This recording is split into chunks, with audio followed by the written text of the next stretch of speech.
एवं सभा में उपस्थित सभी गणमान्य जनों को मेरा प्रणाम। इस विधानसभा को आचार्य नरेंद्र देव, पंडित गोविंद वल्लभ पंत और चौधरी चरण सिंह जैसे नायकों ने सुशोभित किया। उस देश की सबसे बड़ी विधानसभा को मेरा सादर प्रणाम। मेरा नाम अर्जुन है, कक्षा 12वीं का छात्र हूँ। संविधान के 75 वर्षों की यात्रा पर बोलने हेतु तीर्थों के तीर्थराज प्रयाग से आपके समक्ष उपस्थित हूँ।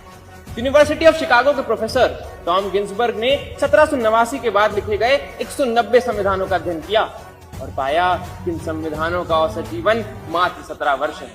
परंतु भारत का संविधान भारत के उत्कृष्ट मानवीय उपादानों का प्रतिनिधित्व करते हुए 75 वर्षों बाद भी आज दृढ़ता के साथ विद्यमान है। यह इसलिए भी क्योंकि भारत का संविधान मात्र 2 वर्ष 11 महीनों के विमर्श से तैयार हुआ एक दस्तावेज नहीं, अपितु 200 वर्षों की सतत साधना से परिणित नवनीत है। ये यात्रा एक राष्ट्र के रूप में हमारी आत्मा का, हमारी सामूहिकता का उत्सव है।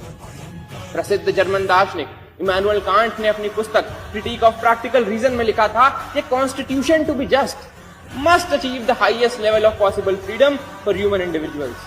कांट की इसी वैचारिकता को अपनी समस्त समग्रता में समेटने का काम संविधान ने किया और एक समावेशी लोकतंत्र संभव।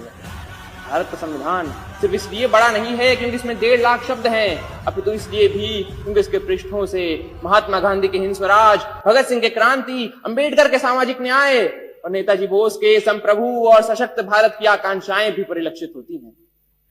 संविधान की यात्रा सरल नहीं रही है। अगर इसने 24 अप्रैल 1973 को केशवानंद भारती निर्णय के रूप में रक्षा का प्रयास देखा तो 1975 में आपातकाल के रूप में प्रहार भी देखा। संविधान हमारा वह दर्पण है जिसमें हम अपने अतीत को देखते हैं, वर्तमान को समझते हैं और भविष्य को गढ़ते हैं। हमें यह भी समझना होगा कि संविधान साधन है, साध्य नहीं। हाँ, वो हमें जमीन तैयार करके तो दे सकता है, परंतु उस पर फसल बोने का काम हमारे ही जिम्मे है। ऐसे में हमें समझना होगा कि हमें एक ऐसे राष्ट्र का निर्माण करना है जिसके 6 स्तंभ हों: समता, समृद्धि, समन्वय, संस्कृति, सेवा और समर्पण। एक ऐसा भारत जहां हर व्यक्ति कह सके मैं भारत हूं और भारत मुझ में। जहां विश्व में तमाम जगह संवैधानिक मूल्यों के लिए, मताधिकार के लिए आंदोलन देखे गए, वहीं भारत में सहजता से प्राप्त मताधिकार एवं मौलिक अधिकारों ने शक्ति का संचार किया। हमारा ये कर्तव्य है कि हम एक ऐसे राष्ट्र का निर्माण करें जिसमें हर हाथ को अवसर मिले, हर सपने को ऊंचाई मिले और उसे पूरे करने का नैतिक साहस मिले।